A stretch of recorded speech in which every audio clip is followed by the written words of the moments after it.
Framo ato abusa framo munyina aha UTV so enie omayimu ene amagudo so nsam ayensa kania boaboa no eno ena edu so yede ebramo every abeka junction ewo enkrakopo mu this way chocolate drink consider onya ene eso share special ice and nsuo emu odo ene mu so eye proje and after special drinks anu se mu gwa hodo okona nyantobo ase kiremu a dope bia no wombe ma obi ato sa enwumakuo ene afoforo enkaye na aka bom aso yasene ayede pram to be kaseboy ebramo na kasebo no de ebedi mo akotini bi enie. Managing Director Emma Ghana Post Company Limited by Oseko Kasa dia so omanpanyin mi se ni de mada eba oman poster adwuma no a momodian so betuma Ghana Post ebi aye betumi aboa ma Ghana Post a ekofom no etumi apeja oswo for sham no ne ensem so ede atu edwase ewose etumi eye bibe ne manim ya ede fa yenu ne ho se de beya se nuane ho ye den kra ewo ewiase a Ghana entumi enfa ye ho enka wanampo ye ho betumi atoye ewumo danso ena ensem fofo mu no nananam hemfo ene omanfo a wonom ewo awiasu ene otwefu atimo kwama nsimo fifin mantem wonom ade ato dwase enema hudo etumi eboa ma abrabo eye ntem contemporary ntem so no ewo se aban efe na wodum wonom ebi awsanfo wei ene ensembia ebi eka na editie na edihwe ene aso so kojia yede ebramo ewo UTV so ewo enkan abeka janshi Midday ade Afia Adutwumwaa Morosa me ena pram to be kasebo no Midday ebramo afe emu ensam enie. Managing Director Emma Ghana Post Company Limited and the advice or cycle wakasa de adesede ato omanpanyin na afi aban nim se eni die mada eba a state postal business anampo oman yem postal adwuma no yemomodian se betumi ede kakra akọ Ghana Post se de beya se Ghana Post ekofom no yebetumi apeja no wode sansem we etu dwa abra wone nenwumafo ne bi ekọ omanpanyin asoye ekosra no. We are poised to make this business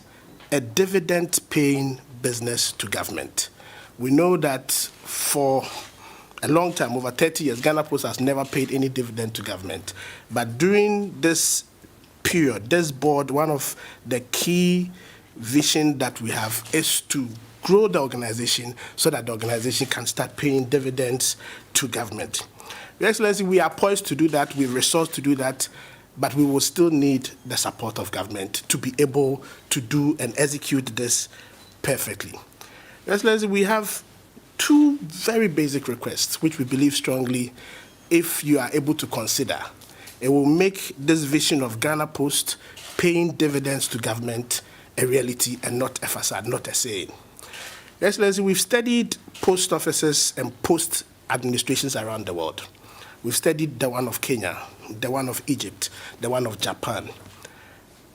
Because of the transformation and digitization era, any organization goes through a certain change. The post also is going through the changes. But it needs a certain core business, a certain base to drive on the base so that it can propel its growth. Now, in some of these administrations, that base has been achieved through getting business from government. So government in itself, through its agencies, does a lot of courier already. The portion of government business that Ghana Post receives in our monthly revenue is 3%. It's only 3% of our revenue that comes from government businesses. Your Excellency, in Kenya, they receive 45% of their revenue from government business. In Lebanon, they receive 55% of their revenue from government businesses. In Japan, they receive 80% of their businesses from government business. I think for a lot of people always, the difficulty about embracing the public agencies is the issue of capacity, the issue of competence, whether in fact you get the same quality service from the public agencies you would get from the private sector. Because when it comes to the efficient discharge of people's mandates, a lot of people don't really consider worry themselves about the ownership of the entity that carries out the service. So long as the service is efficiently done, Because their concern is the efficiency of their own operations. If sending government courier through the Ghana Post Office will take 2 or 3 times more than they would with DHL, why would you then do that? You would go to DHL. So, but if you're satisfied that you offer the same service, the same quality of service as the private sector, then it would make a lot of sense for government to consider consolidating all this work through you. I think that, as I say, the minister is an experienced minister. She will have a clear idea of how to take the matter forward. But it's certainly a request that has fallen well for me. I'm impressed by the articulation, I'm impressed by the passion, and I think that if it is possible for us to do something about it, we should do something about it. Elsewhere, you can have a post box at home. This is a parcel box which will be installed on houses. Your Excellency, several houses that are not even paying their property rates and other things, they say when you go, you won't find them to give it to them. Legally, when you leave an item in their post box, it is legally rectified. Your Excellency, we want to put this on homes so that with the digital addressing system that we've done, all parcels can be delivered at the homes of individuals. Your Excellency, this is Jubilee House's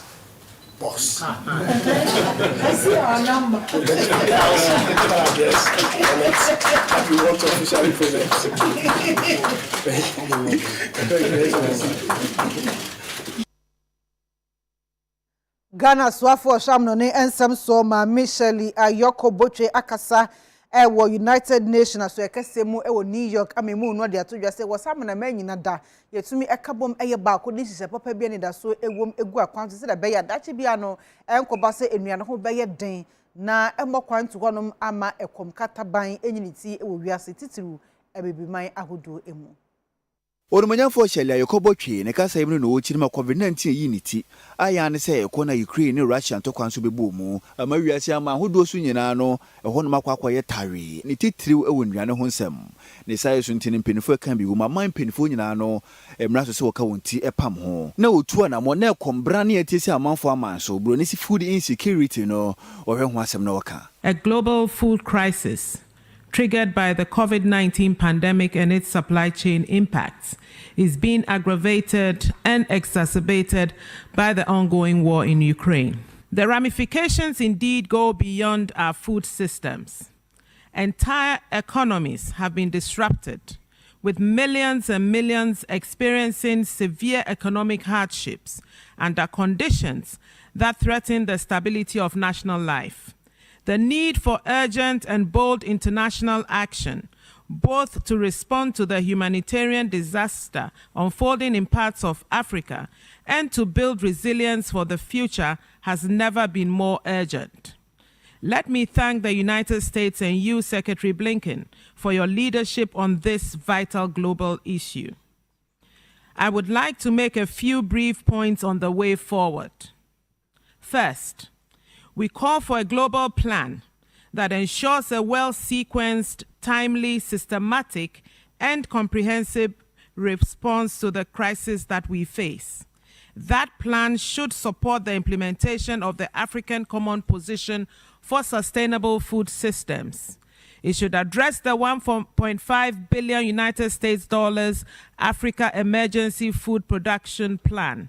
and deepen support for existing initiatives that have shown great promise and which can serve as the global bulwark in diversifying risks and enhancing global redundancy, such as the West African Food Security Storage Strategy. The collaborative efforts of the IMF and the World Bank in filling the financing gap in Africa in response to the COVID-19 pandemic provides a model for replicating and building resilience in middle and low-income countries in the face of the multiple impacts of COVID-19 and the war in Ukraine, including the effect of sanctions against the Russian Federation and the blockage of Black Sea ports. In the case of Ghana, the $100 million fast-track facility and a $65 million contingency emergency financing of the World Bank, as well as the IMF's $1 billion special drawing rights for Ghana, facilitated the government's COVID-19 emergency preparedness and response project. In addition, we need to seriously tackle the urgent and pressing task of building the resilience of vulnerable communities in West Africa and the Sahel against drought and desertification in order to mitigate and reverse the debilitating effect of climate change for food production. I wish to urge us all to use the collective power of our voices and resources to galvanize global action to ensure food security and achieve Goal 2 of the SDGs. Ora Adib Sani, a security and intelligence analyst. Wakasa ene anopai ewo mpunipu dwumadie so wabro ne ya kroma twetwen enkomo. Nemu anode atudwa se, wukọ omen ya hia so a enkura gude hodom no. Ase akwan pi ewo hodom eno no payifo engine tum se wo so manfo efa so. Na eno no se anya ahweye ewo ho a eminfo awudifo tuturafo we betumi afasa akwan no so bom kwan no so abeto e de ahye omen so. Wogina so asere se wo se bambon sam de yetumi ehwe ne yie sa abre yi a eminfo wonum ama wo ho so ewo aman hodo eso no. Say na mikaye no, they always divert attention. You would think say omo ahamiwa omo bibi. It is a second World War. Na Western allies omo pese omo invade France. Okay. At the time France Eddie German and some. And only matter omo yeah. Omo be invaded through Normandy beach. But omo pretend they say omo be invaded from a different beach altogether. So omo the balloons are it say tanks. Any missiles call side no. So Germans omo movie omo capability ni nyina ko honum no only for them to realize Western allies no omo invaded from Normandy. Beach, so terrorists omo to me yes sir. Okay. Omo see go after your enemies at their weakest point. Okay. So omo to me use whether northern frontier because there were a lot of unapproved routes. When him say there were footpaths ebe lead you into Burkina and Togo and Ivory Coast. Yeah. And they be omo nanti ba without any form of security checks. Me call honum ni nyina. In fact, me call all the way to Saboba. Okay. Me call River Oti. Okay. And I see people moving. No security checks whatsoever. Until you bet lose in terms of our security. As about the national day, since and what can government do? Good question. Government to me money borders nina. We don't have that capability no. Okay. Anything I see, young improving intelligence, young including communities no in that strategy no. Because omo with me show him ufri ha ufri fie say ufri ha we are new in this area ufri hin. But with the national security personnel call honum to say family, how are they in a position to know who is from where? So you include omo through awareness creation, through engagement, and through most importantly collaboration. Okay. But yeah, you know, just all to ourselves that they be.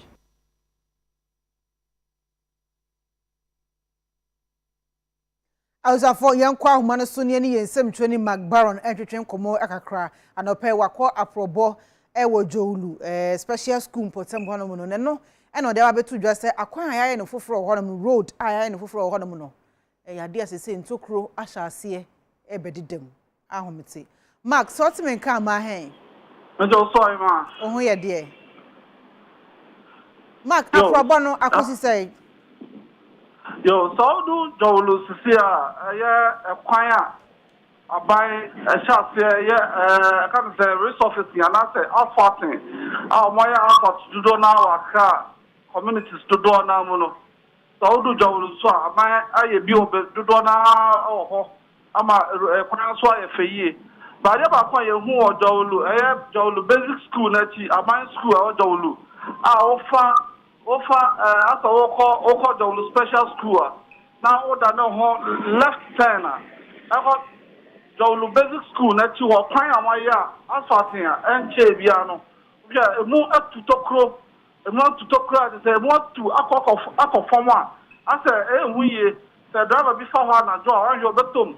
Because road air for sana mu bia sa de ram pass mu bia sa. A serious safety issue. I say you share ni was road no also omoyan chai was a new my asphalting for but road for I started there can say motorists and as the drivers so much more hono was a blocks be na good chain mudi unra bi aton sena obi be chomo won se bi cost ho no na na kofa ho a yesu ye hu ye de ho se ade nya road for fire e buagum sa de asha seketwa bi sukaka but one spare and share the sky the never always never science for no the say at the I was West Municipal Assembly Honorable Sandra Usu Ahenkra and no say and when we are among Jolu special school at you Jolu basic school at you acquire one more to Tokro kwan foforo mo ya asfalting na ko wani mu kakra so Echo Boulevard hospital. Kwan na so asfalting na no moye new but so more to two potholes e wo no enya de so ani was road no nche omonya nche so horse so to two it is a sky de na Cowes it is a house wall was west na municipal assembly so mo hwe because nyasa road abaya yusu skado do de asphalting for upgrading Chrome na enche bia sa na se tutu de se adwuma no ma anye ne ye the Ministry of Roads and that's urban roads say choma sumba so ba ono mo tia se ho no se na road no coordinate de nya bia tutu kra bia kan kra de bia tutokro kom tutokro kom ase kwan de ma anye ne ye kra enti ne eno ne ade na ye hu Jolu basic school at you ho kwa say at the I was West Assembly near urban roads for it. Yo, Mark Mo ene wa manebo. I was for yen sem 20 Mark Baron a manebo eno de akoguo no. Na ye gina kase boy so near de ato so afo hwa kwane kwantempon so no nyamfo asiama anim say. Eni de mu ada be men na se de bia no wo pese wadwuma hote na ne nkrofo si bu atwede e wo kwan so no. We de kwan ya mode ma contract na anu ya Jowulu special school achi hono no. Contractor na adwuma waye no ena yensem twoni no atwa ade abekere na ni diem wonati ko penachira kwana wonati ko no nsan kwaye na adwuma no eyi sanse waje sika a sika no so ogiye no menu mienu ye tax eka ho bi eni diem tu ho na mo emaye ye to akase bono eso Ghana Journalists Association memu samtrofo kabom ko enche beto aba ade yi emu empanyifo na no panyi ba kwa ne din ade Owurage Hatmensa yi nanim se kwanbia so man panyi eye president de no wo begina ede apribi wo de atodwase nya me eye adom na sa debate mi ebeka ne nsa wo behwe amobuo ne ani de sefata agedwapa atena so e wo samtro eni dawbo enyumako ahodo no emu Kasano se uwo brebiye with Ghana Journalists Association na ubehu se niama enko ye ehia se ye journalist no ye beka abom na ye mboa ye mfa ya hondin ye nimdie emboa na ye nhwe se ye betumi di journalism atu bebia SSA edana na se na maka di ahye ase no botai bi damanim a me pese me di boa GJ one issue eka ho pa ne restoring respectability say yebema ebu aba back to adwuma na ye no na say ebu beba back to journalism if nia yebeye if leadership signals are leadership bema if plans and programs are leadership dibe to her AMA members if relationship are yebe building with the executive, with the legislature, with the judiciary, with the diplomatic community, with development partners if senior yedi omo bedi nkita ho enu na edi ebuo besan aba sa profession ye na se nipa ba ko bi wo ho a niema maka no owo ehu enimdie pa a obetu media boa GJ na obi ani ho chemme Anti journalist bia o TME. Say you got 2 abana, 2 abapa. Edi impuntuo beba GJ Association no. And sa abapano any Gerhard Mensa.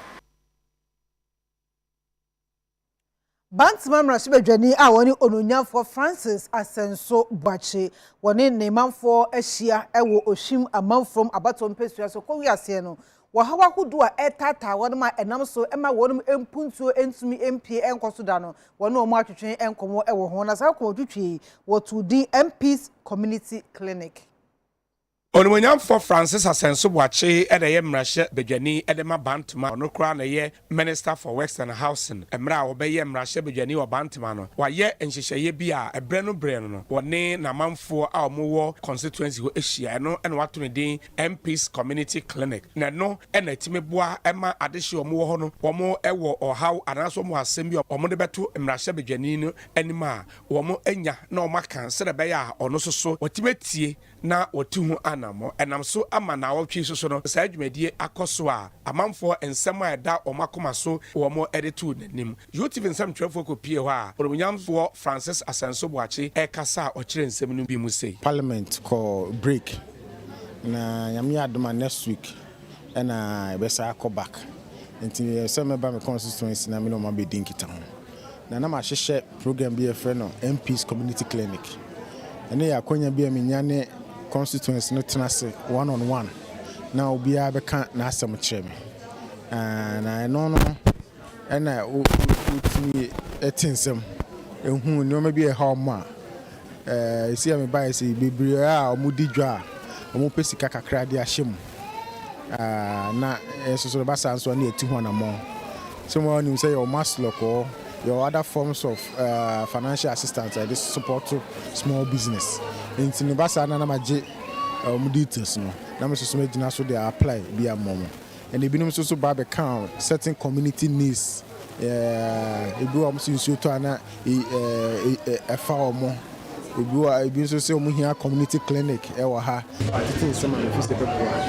ma se na me adom se eno echi adehye bi a omo ebepie mu ewo honom no so ene YouTube nsem twefo etwetwe enkomo nkuta hodin de eye kama pa mimi se me pesen ka me masem mpo obi betima se ma me beka nti wono so wa me atona ton se de ye kodo wo kwakwa asem a kire doctor ma ko nti eye pa ye dana se pa ti oye ni de me kura no abro me so pa me krache mpim so onyankopon hira no o man nkranhye mo nkoso enya hoden enya de wo ye no wonya bi ntoaso bebrebe na nhye yankopon enemiam nia one ne pani nana akufo ado ene nana aye nyina no ye eno so mpaye na ye bambo se awrade ni wo machi ni wo manim bebe awrade ni dumakosi bia no ni se awrade ebema won asumtwepa na ya da wo mase Nana Kwame Bediakon otabo ni samrane efreni Freedom Jacob Caesar na oye Ghana de shekonkono oyedwadini businessman yanya ne ntie se wotu kwan akwa kofa eyesebo abegu Ghana ha sei na sebo no omuye mienu wodo mu ehye ni fie eye Wonder World Estate wonom na wo ye wo mo na no ana Ghana fo eti se no si ei they said the Ghana is kafo Ghana dwadifo sebo ana mkwaji to omodo maba Ghana ha sei Ubaso omusa abawie gusu ohia nyina achi omusa amawie na no ana Nana Kwame Bediakosi o David Ghana for montum boase enye se me kofa ase boy ba so omumawe mo na mom no akwansra eye tourism purpose nti ana mde sa ase bo no ebae na mom boni bia enta achiri pacha omunya jata omuye sebo jata de bi okrom ha na sebo na bi ni ha sebo bi ni Africa ebi wo Africa ba South Africa na South Africa there anya bia Africa ni bia hu ni sa abreche timide ni mudie ne se me so mpese me ye bebi my no ti na mamede mo yi bai mpese eman so ewo Africa ha enso timiji din se ye man ni the first ewo West Africa ha ye timide mo yi bia ba ya be hwe omo so everyday omo ɛde ayɛ zoo ɛna safari nti ɛyɛ project a ehiama ɔman no it's a national project ɛno nti ɛna mede mmoa no mienu ɛbaa mamfa baako mede mienu because me hu sɛ me for ba na manya obema nka ho a yentimi nya biem na me for obema nso na man for ba nka ho a yentimi nya biem sɛ ne ya tetekwahye mi kofa koko free Ivory Coast eba ha saa mmerɛ mu no na obi a mpetetekwahye asɛm ɔmo so ekromfo ne momene sɛ wo ka koko a yɛtɔn ma aman nyinaa wɔ wiase a Ghana ne toso mienu ti eni de mu no ne ameyɛ no ne mpɛsɛ meyɛ bibia ɛbɛboa aman ne yɛ tourism ne yɛ culture ti moa mienu we na me ni Dubai shake na yɛ bede for moa tu no na in the end me na menya bede no na me tuai ansana me yɛ hu no ma sɛ me yɛ sana metimi do maba sɛ boy nyini a na wode na man so na sɛ wo ofia na bibia e bia more dangerous na mo yɛ mo di 6-7 months me de omo buy omo wo mo na e di 3 weeks as a 4 weeks na ye de omo buy nti procedure na necessary me kotru no ti sɛ doctors omo ba hwɛ omo architects omo be see omo cage omo be yes protection ni nyina no me ana ma hwɛ so a ne eni die mu no ne ɛsɛ yɛ ne sɛ ya ankasa yɛ nso esi ezu a wɔ mining nti anje bia no so me ne aban wo horo so eka ho asɛm ha ebetimi ayɛ ɛde aboa eman no nti ne nyinaa no yɛ kɔso ayɛ ɛna mehu sɛ the journalists and media na say information obi nyaa no obi a misa me hwɛ sɛ yɛ no crow sɛ nyɛ no crow sɛ nsɛm a mo ka sɛ me was boy de yɛ obi a misa me omo ba I think say early December last year.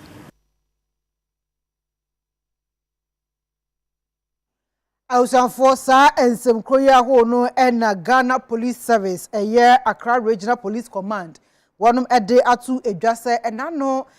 yawada enu adue ya mu ho mu kan bi nhemu do betia ne se obi afa telephone afra wo mu ade a wo mu anya ne ntie se obi atukwan businessman bi o Ghana ha se watukwan akọ South Africa akọfa sebo mienu ede abehye ne fie ewo osu enu ye gated community bi ewo osu as he said ye won ye wo mu enam so amama wo mu suo mu yem hyehye wo mu ye pa na no na Ghana Police Service for chese wo mu ti sa se wo mu krom ho poye na ehwa nam so wo mu de ambo mu tete o bambo nsemu ntino wo mu ye wo madwen se de bi sa de a ene wildlife division forestry commission for wo mu bebo wo mu amane wo mu amane no wo mu no mu nyina da ekọ baabi a se boyi na nipa kọ no se ewo no ampampa mu kọ mu ko hu se wo no na se said ye wo mu ne wildlife division for aye hyehye se Siboni die ni kwan se ewo osu estate honom enu ji se die wo mo ayen hyehye se wo mo beyi sa sibom yenu afiri honom e do mo akọ baabi a ewo se ye de wo mo ekosele be ya eja bamba ho nsem ewo mpoten honom no ebetumi agina brane aposifo ehwere se wo mo ebehwe ama bibia tumi akoso yie sa bere ya yenya nyi siboni emfiri honom no se de be ya de hye mo ho nso wo mbeka wakoma ato wo yem wadra so ne amhyehye bia entumi ema wonom akoma mu na no ene wagina so abo omanfo ai wo mpotam otitru nipa na wo frɛ na se yie pa eso de Ghana bambo ato akoma so hu bibi sei wan function ho no fra prosifo ma prosifo nso wo mo eye nhyehyɛ na fo mo tumi di yie ato yie na no ena ode ato omanfo nyina nim sei ema obi ansuro esanso on behwe ama bibia etumi akoso kama na yayi embo no afiri honom na ede asomdwe ne bambonsem aba wei egensema Chief Inspector Bright Kwabena Danso Regional Public Affairs Unit ede atudwade ninsa ahyase a what to be ede amane ensemtrofo yanya nintie se eyade enhyemude bi ekoso ne no transformative land investment conference a wonom ewon krahase ditum se ansa na project wom de ba no yanya as a ministry ene aban no ye wo adwuma ye efa sa adwuma yi ho ebi ene new land act ya ye de abayi a emra ye de aba ba bo asase ho ban enu na sese aban ne de aba na emom de aka biem ne se ye bayire ye ho ni abɔ ho dawuro ni akyerɛkyerɛm ama Ghana fo nyinaa ti ase yajitum sa so mo ti ase ye a ebe boa sa de ebe ya nkofo ntimi nsisi omo na afi so obi ba no oso obaji wasa ase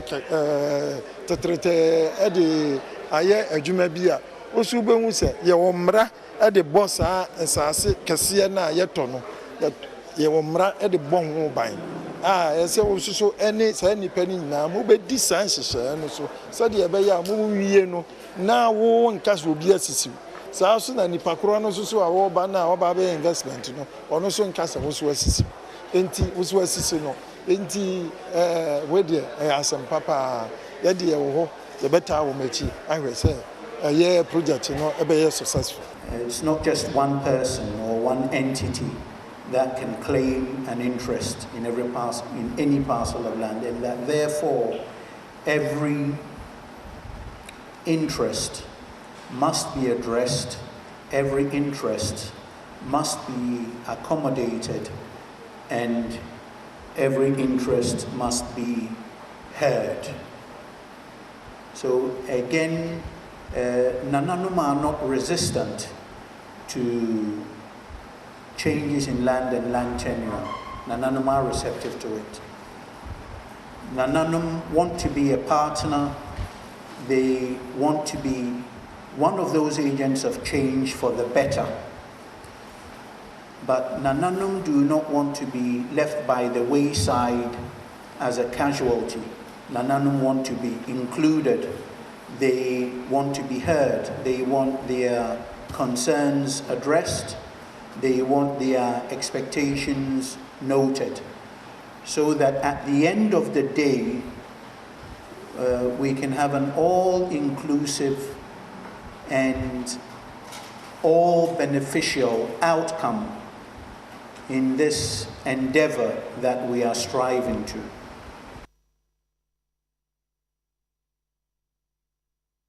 Yanya nintie se ensudindin bi ato ewo Asante Mampon amekwa wiase no Anglican Primary School no eyade eso nchensen apa wei amankoda bese ahasa wo ho akire won yie papa na no na Archbishop Emma Anglican Church of Ghana Reverend Cyril Ben Kobna Smith ede ato amansa nyinanim se ni dem ada wo ho akire wo mo eno nti wontene won say Emma ebi enso mo so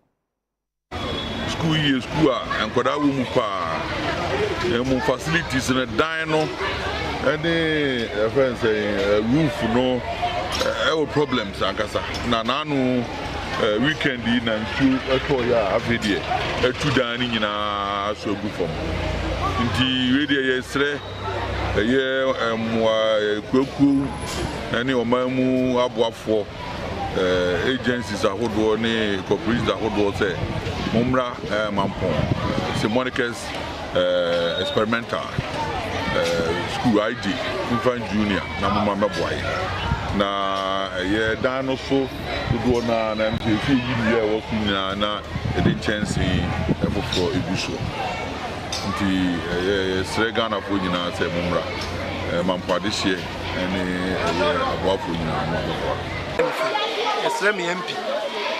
Honorable Ampechu. Esremi MC, Director, Philanthropy Mampomai. They break school IG, St. Monica's. Bleed a lot of people. And to say that you hear on one Wombra, the school de Maona, to so much me and your baby. Once Wombra from the school, the intimate boss, yes, it's about 60,000. I hear the I will put two, according to the contractor. When I was so passing and oil for no picture, and I the boss who Indiana says so pass. No way in Indiana. In this 6 classrooms,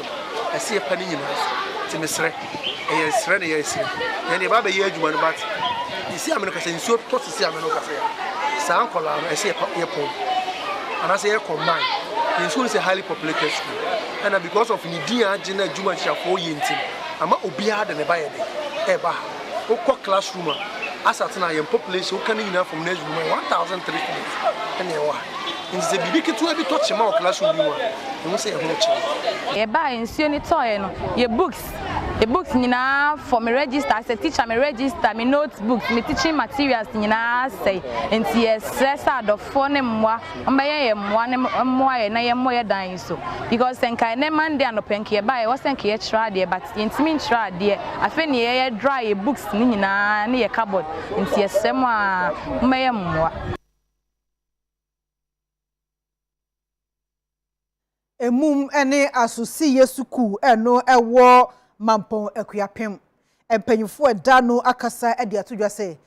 nkoda no adechie na adese bia no do anomo edoso enam so ama omu ni baabi omo te classroom omo te kra esuade ayeketo de ama omo ena baabi odo omu ti beto dormitories no so eno so omo ho kire omo mankoda no kra no omo etata so saa weso nti se no se ade akoda bi eba ho se bia oba school wo ho no ma omu ntumi nyino esanse omu nya baabi omo de ne betena ma osuade omu nya baabi omo de asa akoda no mbema ne baabi ade ne ti ato na no ana UTV semtrofo abomodin ene assistant headmaster a woni Divan Adam adwedwe nkomo ade afa ho Mampon Kwapem demonstration school for the deaf school asebi wona waso ho na so nti asem ho ene osuade empenfo da school ya no de adesrede eto aban ankrankran ne wona wonsem obi nyina enim so mekọ mwa na school no owa ho kiremu ye pa awo kiremu a eya adan amofra ne betinemu suade fa akodi wonti beto eya de wodi hukom yi pa mofra dodo na wo school mo dodo na so na nam kwan so eba na so nam se wona school adan ene fa akodi wonti beto endorse no nti no obehwe na mofra ne bo ho mo so ye pam mo mo san kofie. Assistant Headmaster of Administration, Divine Edem. Edi sanse mnyana tuja wa bra no woye ntete de madisuafo no kwan obefa so a obedi wonanum eni. In the school here we have a special kids and the school population as at now is around 530. We admit children from KG up to vocation. KG we admit as early as 4 years. And this year, the admission we did, we were able to take only 44 students. A number of parents came for admission, but because we have a challenge with space, we have to turn the others off, which is not the best. So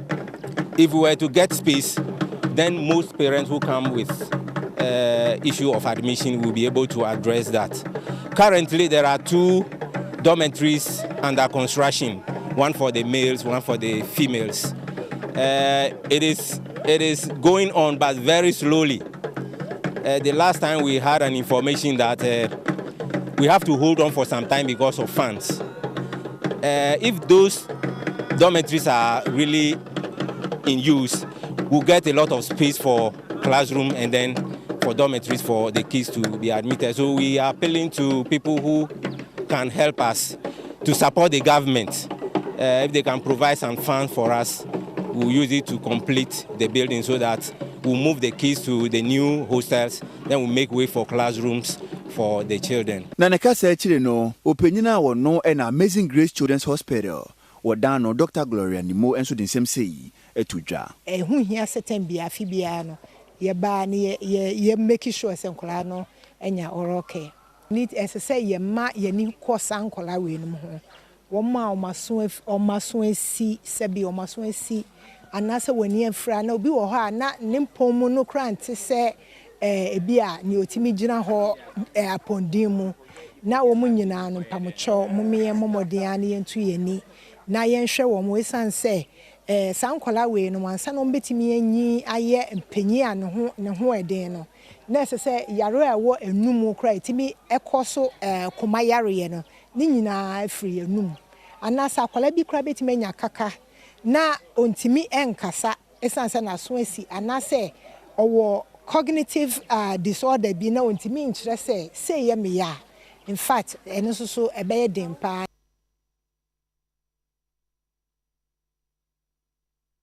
Asante mantam so afo no nyamfo Simon no se mensa kasa dia to dwa se no emre edane eno nti osa Ghana school fo nso wo mu etumi edane wo hu bi e wo ICT adesuom se de be ya betuma bo ye pa amom nso watumi adosuko e computer ene eho enema mu wo de sansem wetu dwa bro koya mamre na woko bie project ahodo bi a school no wo mu ensa aka ho na wei eye bosome frɛ ho aha ehonom enokɔ ye ho school no eja project ahodo mu enya no otumi ekobia no.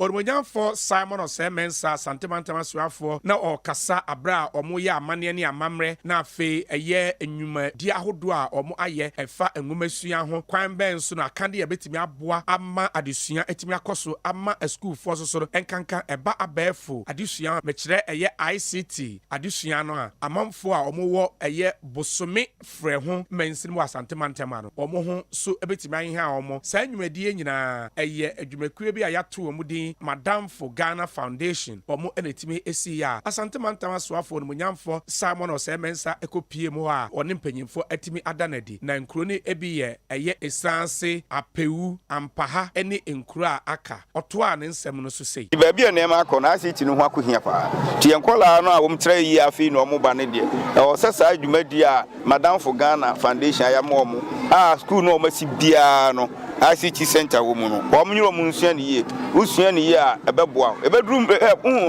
best designers clothing designers no these days no omo nya de omo draw to paper no so bi o omo ya sketches no wo computer so even say we dress maker kra bedroom rebi no wonim computer ho ba kire e bedroom rebi no ade bia ho no se nwoma sua ne ni ho na ICT ni mu a ho ba kire then it is very very important the dormant is a computer component na omo de ahye mu no Foundation Enoch Sunday Atipo ono so ekasa ekire ne enti a omo eye sampuntu edwuma no obewon say edwuma o sabi kronketwe mu de enti a edwuma pa o say omo elake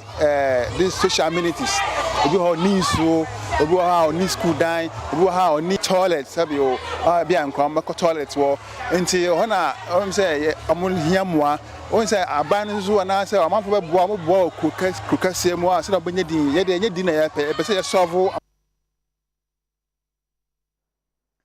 50-50 a movie for crime no chiao Yvonne Nelson movie production what they aba na me a yard watch na bosumi de toso aduonu baako wo premiere sa movie e was Silver Bed Cinema I don't know what to inside e dia Ghana for nyina Mama is not my brother. One day I go make you can write this day down, make you my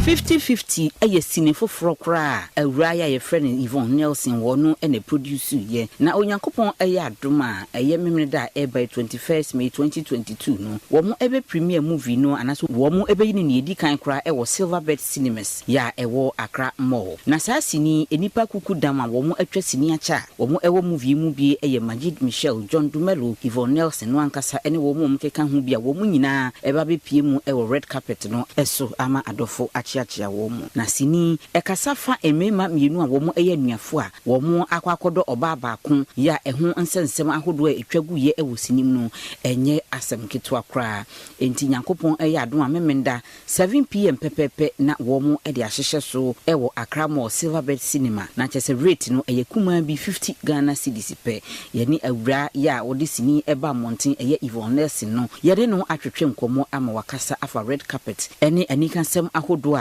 ubehunu ewo sininu debia me fans no ya me ko social media me uso mo complaining say omo hu ye movies ache enti no yen so ye adwuma ye twa adwuma bebre na ye de foforo aba out a ye friend of 50-50 na minim so obi ahu say me ne John Dumelo ne Majid ye twa movie ache together ye project together ache enti no me decided say me per script bia ye me ensa no because the last time I tried a movie 13 years ago, I checked last time I mean obolobo say entino me pacho Mumbra Saturday we 21st May pacho Mumbra na Mumbeshe movie your friend 50-50 efe pa say who follow me on social media Instagram ne Facebook I'll be on say me post trailer no kama enti Mumbra kache wa dan fofonia na Mumbeshe movie no ewo Accra Mall ope tickets so a obetumi akọ Accra Mall na wakoto sisi a wo hwe me obetumi akoto tickets so when to me anto tickets so sisi a so a oba on the Saturday a obenya tickets ewo Silver Bed Cinemas 50 Ghana cedis pe ye be red carpet ye be twa pictures une Majid ene John Dumelo comedian John Dumelo honorable John Dumelo me pachomuni amombra endra so ye ne sakode kasa yo si obeba nti obede pombe de crab be red carpet so nti me pacho mombra first showing here 7 p.m. nti say oh you late crowd there's 7 p.m. there's 8 there's 9 The last premiere me here, I was at the mall till 1 a.m. You know, me patrol. You be shame when you munya mumbra. Na mo be 50-50. This guy loves you. He'll do anything you say. And then we kill him.